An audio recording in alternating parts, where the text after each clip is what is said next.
Põhimõtteliselt 4. aastat teeme ja võib-olla päris algusest võtta, siis ma arvan, üle maailma laiali äkki ongi kuskil 500 iglusauna võib-olla. Meil kõige kaugem punkt, kus just hetkel üks iglusaun on jõudnud, on Jaapan tegelikult. Üllatuslikult kõige raskem saun on meie soomlasele. Nad on liiga kinni sellistes stampides, et saun on mingi konkreetse vormiga asi. Nüüd tuuakse siuke ümargune kuppel, et mis ta teeb või mis ta on, et nad ei tea. Et kui tavalises saunas viskad kerisele leili, saad selle sahmaka selga, siis iglusauna leil rändab niimoodi üles lae alla, vajub sealt alla, täidab terve ruumi ja siis justkui mässib sind endasse. Tegelikult kohe algul, kui see saun nagu sündis, siis me võtsimegi esimeseks printsiibiks endale selle, et tal peaks olema mingisugunegi kaitse. Et saun nagu sellist patenteerida ei saa, et siis meil jäigi üle ainult see oma kuju nagu. Kui te soovite oma disaini lahendust kaitsta, siis kõigepealt tuleks välja selgitada, mis riikides seda kaitset soovite. Kas Eestis, Euroopa Liidus või kolmandates riikides väljaspool Euroopa Liitu.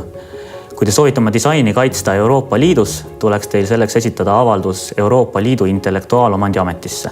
Disainilahenduse registreerimine tagab selle disaini omanikule ainuõiguse sellist disaini toota, turustada, importida, eksportida.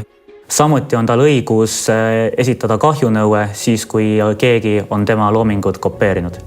Korra Rootsis oli sealne mingi siis kuldne börs põhimõtteliselt netis, et seal ilmusid äkki müüki siuksed saunad, mis olid üsna meie sauna kujuga ja neid veel turustati niimoodi, et algselt esimesed 3 fotot olid meie omad, siis oli mingi selline ebamäärane asi tehtud, mis kujult nagu sarnanes meile.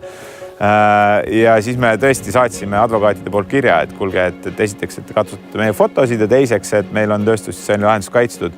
Me ei saanud mitte ühtegi vastust sellele, aga umbes paari päevaga olid need tooted nagu maha võetud sealt.